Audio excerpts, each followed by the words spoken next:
Hello guys, welcome to KTT biology. Myself Vikas Kumar. हम लोग plant kingdom का series पढ़ रहे थे। प्लांट किंगडम में प्रीवियस लेक्चर में मैंने आपको अलगी के बारे में जो भी एक बेसिक इन्फॉर्मेशन था वो बताया था, और इस वीडियो में हम लोग रिमेनिंग इन्फॉर्मेशन के बारे में पढ़ेंगे। जैसा कि आपने पिछले वीडियो देखा था कि हैबिटेट और लिविंग स्टैंडर्ड के बारे में चर्चा हो चुका है। अब हम लोग यहाँ पे न्यूट्रिशन के बारे में पढ़ेंगे। बॉडी कैसा होता है, बॉडी फॉर्म कैसा होता है, ये पिछले क्लास में पढ़ा चुके हैं। तो न्यूट्रिशन और रिप्रोडक्शन के बारे में पढ़ेंगे।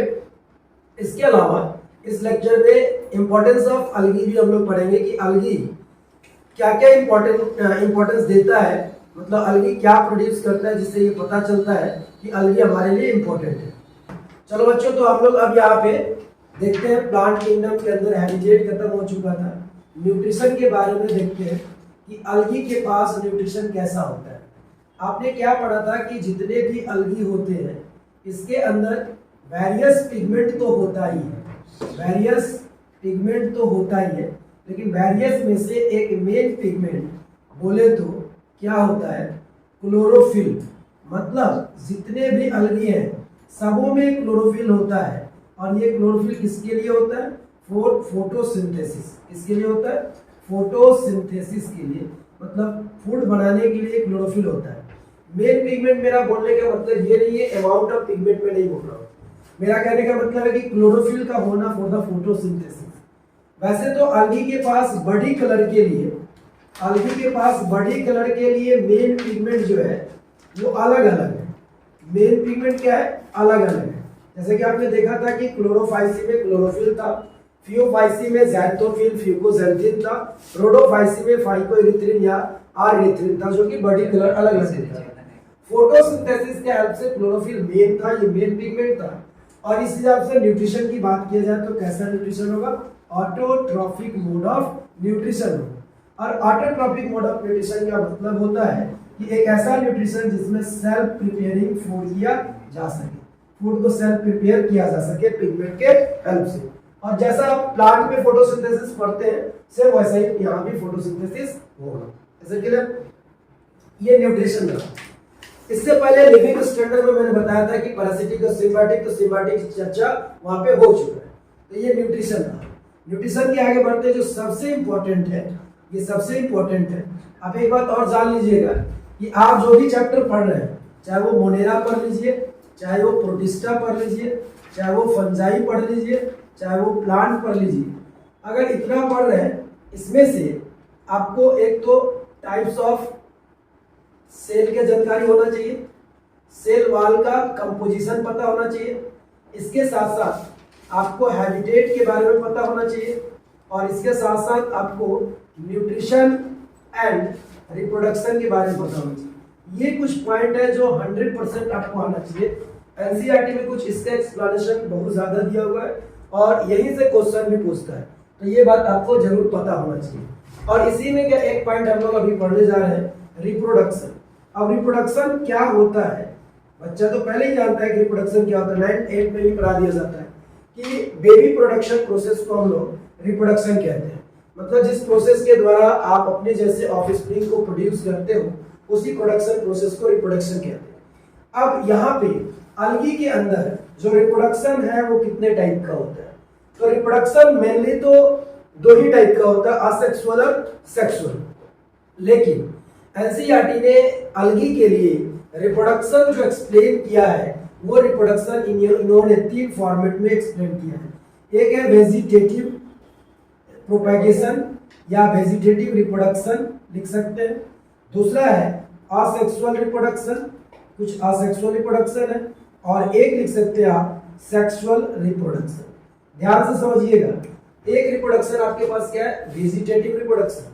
वेजिटेटिव रिप्रोडक्शन जो होता है किसके द्वारा होता है, बाई फ्रेगमेंटेशन। किसके द्वारा, बाई फ्रेगमेंटेशन के द्वारा। फ्रेगमेंटेशन क्या होता है अभी समझाएंगे। असेक्सुअल रिप्रोडक्शन किसके द्वारा होता है, बाई स्पोर फॉर्मेशन।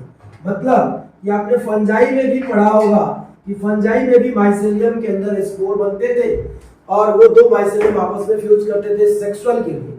लेकिन माइसेलियम के अंदर जो छोटे छोटे सेल्स बनते थे जो जर्मिनेट करके नए बॉडी को बनाते थे उसको स्पोर कहते थे। हम लोग इस स्पोर के बारे में भी यहाँ पे पढ़ेंगे। और एक लास्ट है हमारे पास सेक्सुअल रिप्रोडक्शन, ये by the fusion of gamete, by the fusion of gamete. तीनों का मतलब समझ में आ गया हो कि वेजिटेटिव रिप्रोडक्शन के क्या मतलब कहना चाहता है, असेक्सुअल रिप्रोडक्शन का मतलब क्या होगा और सेक्सुअल रिप्रोडक्शन का मतलब क्या होगा। वेजिटेटिव का मतलब बाय फ्रेगमेंटेशन। तो अब हम समझने की कोशिश करेंगे यहाँ पे कि सर वेजिटेटिव रिप्रोडक्शन जो होगा उसका मतलब है कि किसके द्वारा होगा, बाय फ्रेगमेंटेशन। फ्रेगमेंटेशन को समझिए, ये फ्रेगमेंटेशन क्या होता है, आप जब क्लास 12 का रिप्रोडक्शन इन ऑर्गेनिज्म पढ़ेंगे तो उसमें असेक्सुअल रिप्रोडक्शन के अंदर इसको पढ़ाया जाता है। तो अभी फ्रेगमेंटेशन का मतलब समझेंगे। फ्रेगमेंटेशन का मतलब क्या होता है कि a parent body divide into two fragments and each fragment develops into new body, एक नए बॉडी के रूप में।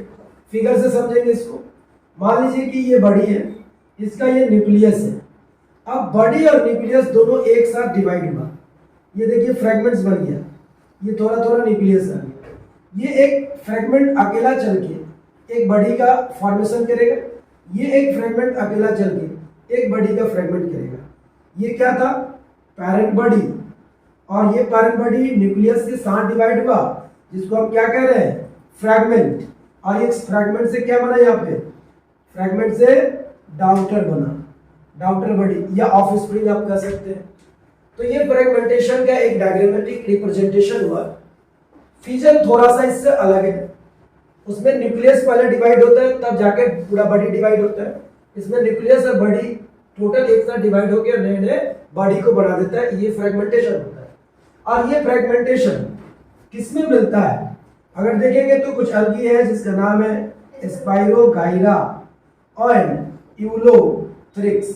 स्पाइरोगाइरा और यूलोथ्रिक्स ये दो ऑर्गेनिज्म है, मतलब दो अलगी है। इनको कहा भी जाता है कि ये दोनों अलगी कैसे अलगी है, फिलामेंटस अलगी है। कैसे अलगी है, फिलामेंटस अलगी है। और इस फिलामेंटस अलगी में ये जो फिलामेंट शेप का बॉडी जो दिख रहा है, ये फ्रेगमेंटाइज होके फ्रेगमेंट्स में भटके और नए नए बॉडी को बनाने के काम करते हैं। तो ये प्रोसेस जो होगा वो फ्रेगमेंटेशन और इसको वेजिटेटिव रिप्रोडक्शन हम लोग मानते हैं। इसके बाद हमारे पास दूसरा रिप्रोडक्शन कौन है, असेक्सुअल रिप्रोडक्शन। मैंने बोला कि असेक्सुअल रिप्रोडक्शन में क्या होगा, स्पोर का फॉर्मेशन होगा और स्पोर फॉर्म होने के साथ साथ वो नए नए बॉडी को बनाएगा। तो समझेंगे स्पोर फॉर्मेशन। स्पोर फॉर्मेशन किसमें होगा, असेक्सुअल रिप्रोडक्शन। पहले तो समझेंगे कि स्पोर क्या होता है। पहले भी हम बताए हैं कि स्पोर एक तरह का स्पेशल सेल होता है। क्या होता है, स्पेशल सेल होता है जो कि ऑन जर्मिनेशन, मतलब अगर ये जर्मिनेट हो तो जर्मिनेट होकर क्या करता है, गिविंग राइज न्यू बॉडी, ये नए बॉडी को बना देता है। और ये नए बॉडी क्या हो सकता है, प्लांट्स हो सकता है या फंजाई हो सकता है, क्योंकि स्पोर जो है वो किसमें, फंजाई में भी होता है, प्लांट्स में भी होता है। स्पोर कहीं कहीं पे बैक्टीरिया के अंदर भी मिल सकता है, लेकिन मोस्टली ये किसमें होगा, फंजाई और प्लांट्स के अंदर। तो अगर कोई पूछे स्पोर्स क्या है तो स्पेशल सेल है।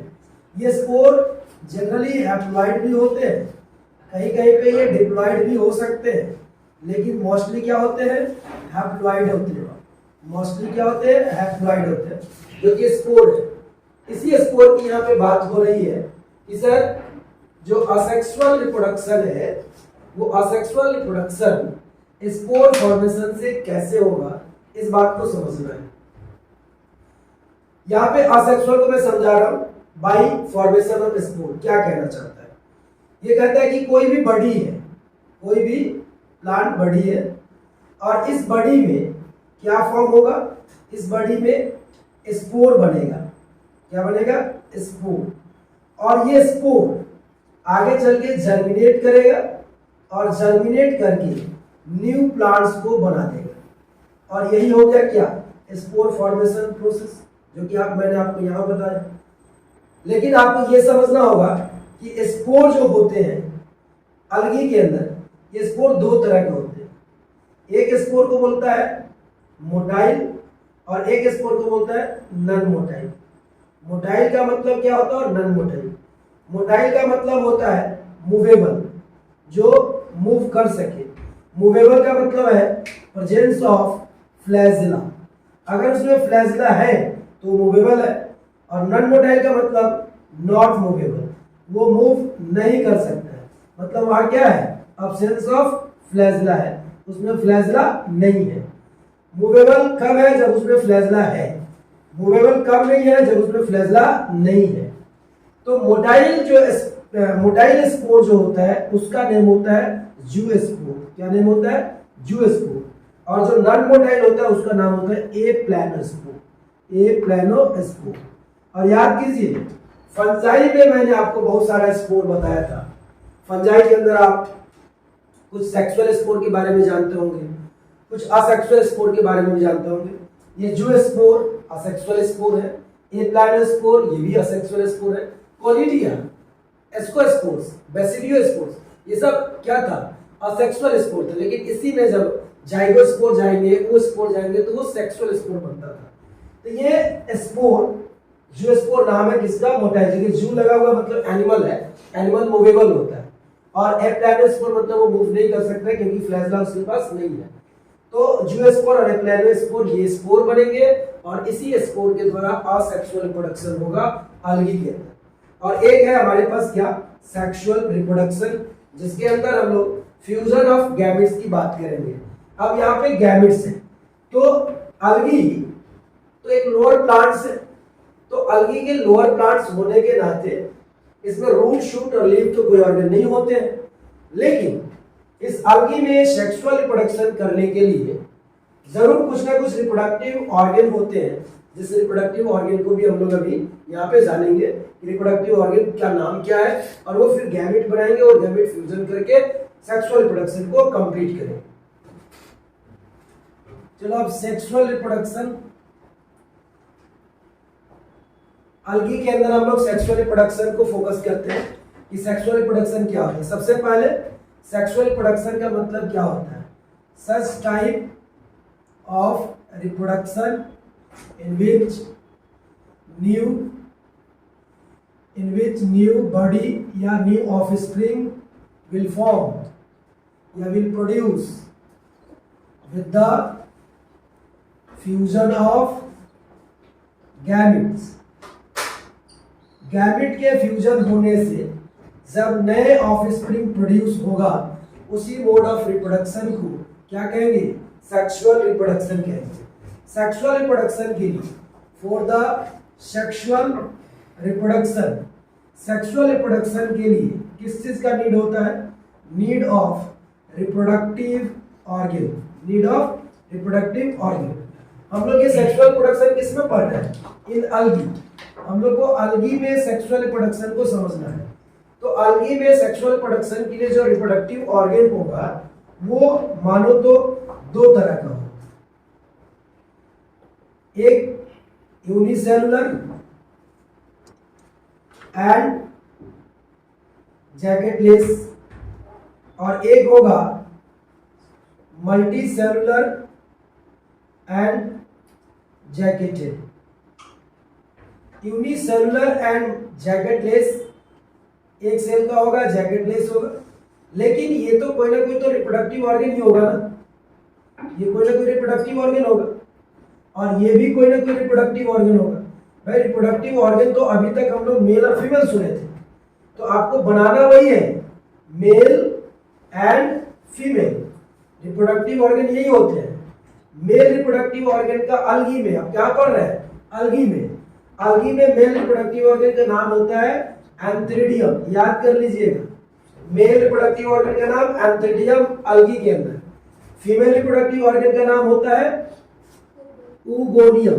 क्या नाम होता है, ऊगोनियम। लेकिन ये दोनों ऐसे रिप्रोडक्टिव ऑर्गन है जो यूनिसेलुलर और जैकेटलेस है। कुछ वैसे अलगी होते हैं जैसे कि इसका एग्जांपल होगा क्या, कारा या चारा, जो बोलना है बोल सकते हैं।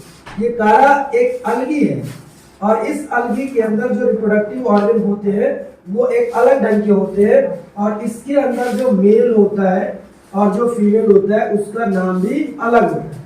मेल का नाम होता है ग्लोब्यूल और फीमेल का नाम होता है न्यूक्लियूल। ये दो अलग नाम है, ये एक्सेप्शन है, आपको इसको भी याद रखना है और आपको इसको भी याद रखना है। ये आपका मेल हो गया, ये मेल तरह के रिप्रोडक्टिव ऑर्गन है, मेल और फीमेल। एंथ्रेडियम और ओगोनियम नाम याद रखना चाहिए। मैंने बोला कि फ्यूजन ऑफ गैमेट, भाई अलगी के अंदर जो फ्यूजन ऑफ गैमेट हो रहा है, ये फ्यूजन कितने तरह के होते हैं? ये फ्यूजन 3 तरह के होते हैं। सबसे पहले फ्यूजन का नाम होता है आइसोगैमस, दूसरे फ्यूजन का नाम होता है एन आइसोगैमस।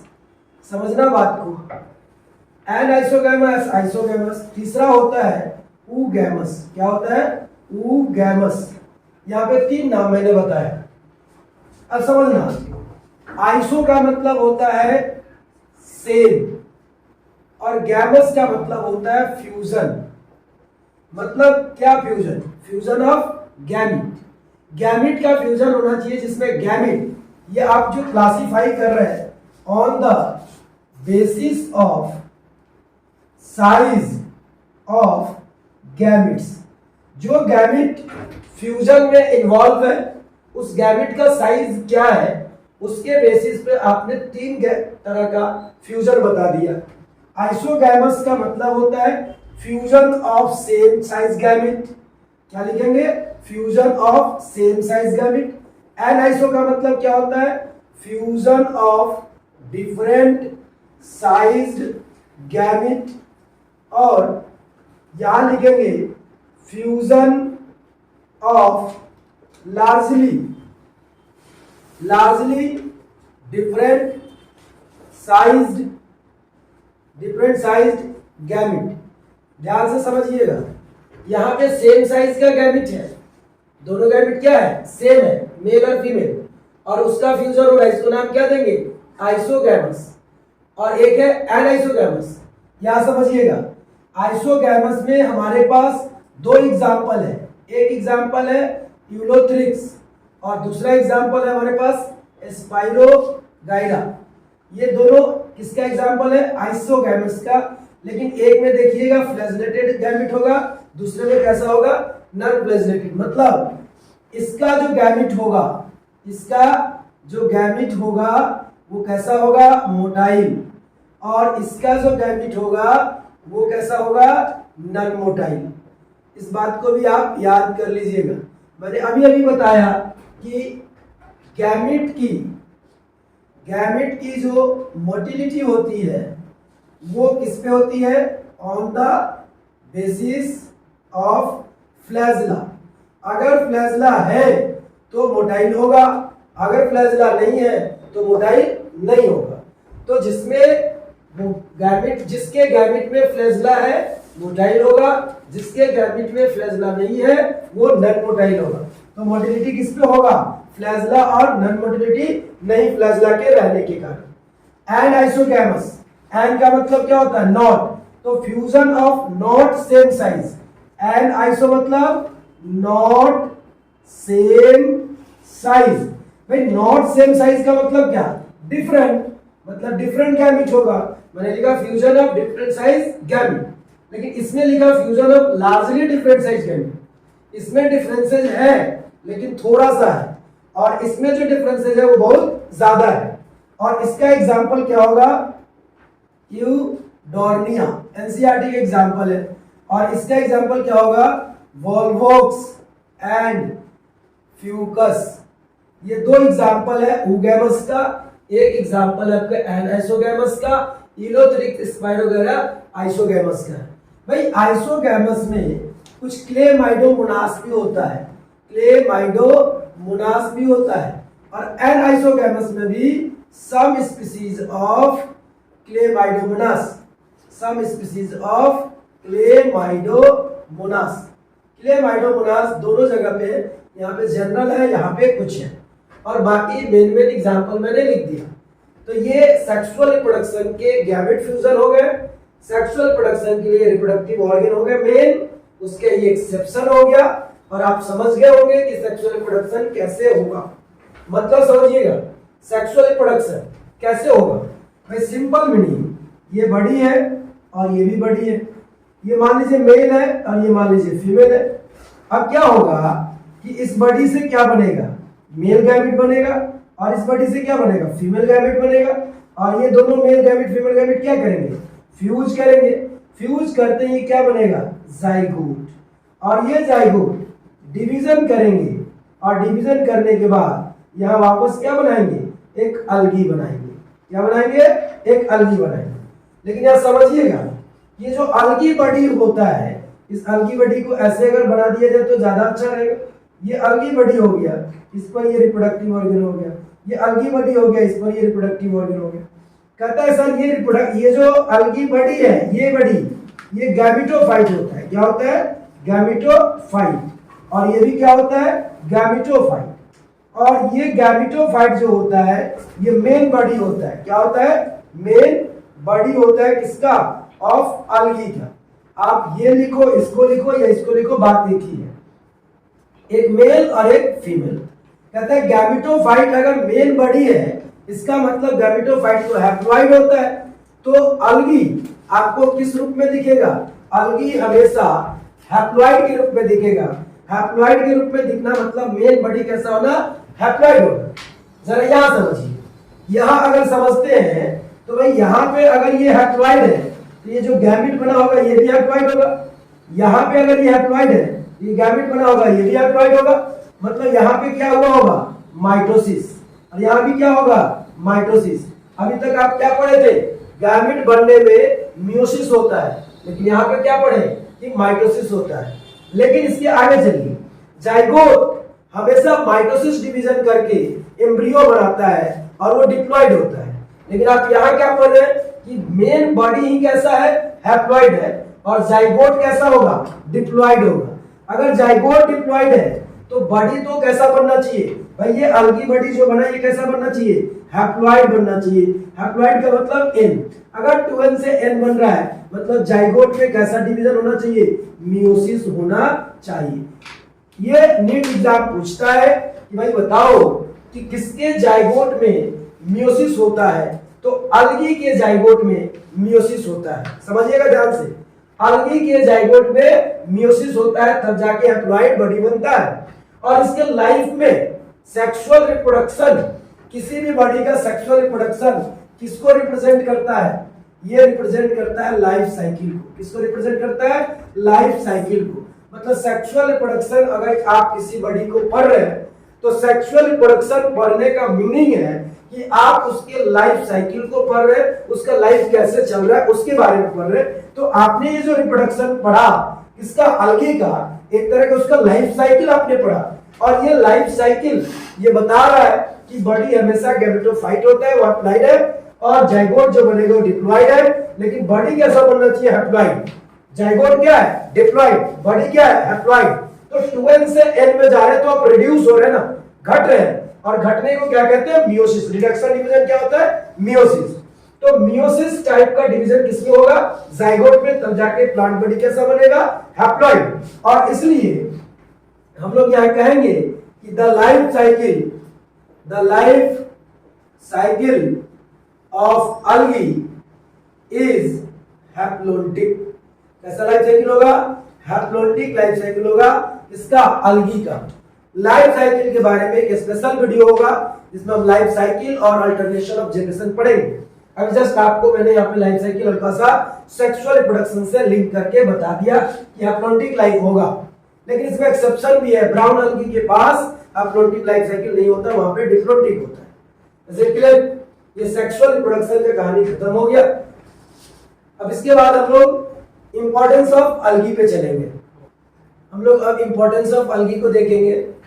कुछ इंपॉर्टेंस लिखा हुआ है कि अलगी क्या क्या इंपॉर्टेंस देता है हमें, मतलब अलगी का क्या क्या यूज है। इंपॉर्टेंस का मतलब होता है इम्पैक्ट, और इम्पैक्ट तो पॉजिटिव भी होता है और इम्पैक्ट नेगेटिव भी होता है। हम लोग पॉजिटिव इम्पैक्ट को यहाँ पे देख रहे हैं अलगी के बारे में कि अलगी सबसे पहले प्रोड्यूस ऑक्सीजन इन वाटर, और वो भी इसको लिखता है डिजॉल्व ऑक्सीजन। कैसा लिखता है, डिजॉल्व ऑक्सीजन।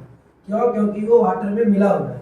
और ये ऑक्सीजन यूज होता है किसके लिए, use used by aquatic animals. जितने भी एक्वेटिक एनिमल्स होते हैं उनको रेस्पिरेशन के लिए क्या चाहिए? ऑक्सीजन। वो ऑक्सीजन प्रोड्यूस किसके द्वारा किया जाता है? अलगी के द्वारा। कैसे? अलगी के पास क्लोरोफिल होता है, वो अलगी एक्वेटिक है, तो पानी में फोटोसिंथेसिस करेगा। फोटोसिंथेसिस जब करेगा तो एटमॉस्फेरिक कार्बन डाइऑक्साइड को वो फिक्स करने का काम करेगा। तो ये तो कार्बन डाइऑक्साइड फिक्स होगा ग्लूकोज में फोटोसिंथेसिस के द्वारा, लेकिन इस फोटोसिंथेसिस में जो ऑक्सीजन प्रोड्यूस होगा वो वाटर में ही प्रोड्यूस होगा। उस ऑक्सीजन को डिसॉल्व ऑक्सीजन कहेंगे और इससे क्या होगा? एक्वेटिक लाइफ को ऑक्सीजन सप्लाई होगा। नेक्स्ट है कि वो कुछ सब्सटेंस जैसे कि हाइड्रोक्लोराइडल सब्सटेंस। हाइड्रोक्लोराइडल सब्सटेंस का मतलब होता है वाटर होल्डिंग सब्सटेंस। एक ऐसा सब्सटेंस जिसके पास वाटर होल्ड करने की कैपेसिटी हो, उसी को बोलते हैं हाइड्रोक्लोराइडल सब्सटेंस। ये दो तरह के, एक एल्जीन है और एक केराजिन है। एक क्या है? एल्जीन और दूसरा क्या है? केराजिन। एल्जीन किसके द्वारा होगा? ब्राउन अलगी। और केराजिन याद कैसे करेंगे? इसमें आर है इसलिए हम याद करेंगे रेड अलगी। केराजिन रेड अलगी के द्वारा, एल्जीन ब्राउन अलगी के द्वारा। Produce some substance. इन सब्सटेंस के अलावा कुछ और सब्सटेंस प्रोड्यूस करता है जिसका नाम क्या है? अगर सब्सटेंस नाम है। ये एक ऐसा सब्सटेंस है जो रेड अलगी के द्वारा प्रोड्यूस किया जाता है और उस रेड अलगी का नाम है ग्रेसिलेरिया और जेलिडियम। ये दो अलगी है, रेड अलगी है। ये दोनों एक सब्सटेंस अगर नाम के सब्सटेंस को प्रोड्यूस करते हैं और ये सब्सटेंस पहला यूज होता है माइक्रोब्स को ग्रो कराने के लिए। क्या बनाने के लिए? जेलीज और आइसक्रीम बनाने के लिए। तो आइसक्रीम जेली बनाने के लिए अगर का यूज किया जाता है। किसी कल्चर मीडियम में इस अगर को डाला जाता है ताकि वहां पे माइक्रोब्स क्या कर सके? जल्दी से ग्रो कर सके। Next, produce large amount of protein. कुछ अलगी वैसे होते हैं जो लार्ज अमाउंट ऑफ प्रोटीन को प्रोड्यूस करते हैं। आप जो दूसरे जगह से ज्यादा फूड खाने के बाद कम अमाउंट ऑफ प्रोटीन गेट कर रहे हैं, उससे अच्छा है कि यहाँ पे थोड़ा सा खाएं और ज्यादा अमाउंट ऑफ प्रोटीन पाए। तो यहाँ पे क्लोरेला और स्पाइरुलिना ये दोनों अलगी हैं, लेकिन ये अलगी कैसे है? यूनिसेलुलर अलगी है। कैसे अलगी है? यूनिसेलुलर अलगी। और ये दोनों अलगी क्या करते हैं? ये प्रोटीन बनाते हैं और ये प्रोटीन यूज किया जाता है किसके द्वारा? स्पेस ट्रेवलर के द्वारा। क्योंकि स्पेस ट्रेवलर जो जाते हैं स्पेस में, वहां पे यूरिनेशन, फीकल मैटर डिस्चार्जमेंट में प्रॉब्लम होती है, तो चाहते हैं कि प्रोटीन खाएं, एनर्जी बना रहे और वेस्ट मटेरियल का डिस्चार्ज कम करे। इसके लिए प्रोटीन उनके लिए ज्यादा जरूरी होता है। Is it clear? तो अलगी से रिलेटेड जितना भी मैटर था वो मैंने एक जनरल पॉइंट के हिसाब से आपको पढ़ा दिया। अलगी का ग्रुप का नेम क्या होगा, बॉडी ऑर्गेनाइजेशन कैसी होगी, बॉडी फॉर्म्स कैसा होगा, बॉडी साइज कैसा होगा, उसका हैबिटेट कैसा होगा, वो रहता कैसे है, न्यूट्रिशन क्या है, लोकोमोशन क्या है, रेस्पिरेशन क्या है, इसके साथ साथ रिप्रोडक्शन कैसा होता है, ये भी आपने पढ़ा।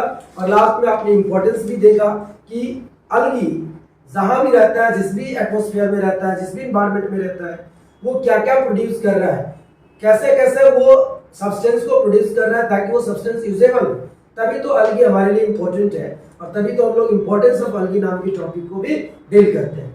यहाँ तक अलगी का जो जनरल क्राइटेरिया था या जनरल जो कैरेक्टर्स थे वो कंप्लीट हो गए। हम लोग इसी पिछले लेक्चर में पिगमेंट के हेल्प से हम लोगों ने अलगी को बांटा भी था 3 क्लास में, क्लोरोफाइसी, फियोफाइसी और रोडोफाइसी। तो हम लोग अब नेक्स्ट लेक्चर में हम लोग क्लासिफिकेशन को पढ़ेंगे कि फोटोसिंथेसिस के बेसिस पर, पिगमेंट के बेसिस पे अलगी को 3 क्लास में बांटा गया और उसके आधार पे फिर हम लोग अलगी को एक एक करके पढ़ेंगे। Thanks for watching this video. Like, subscribe and comment, share भी करें अपने फ्रेंड्स के बीच में अगर ये वीडियो अच्छा लगा।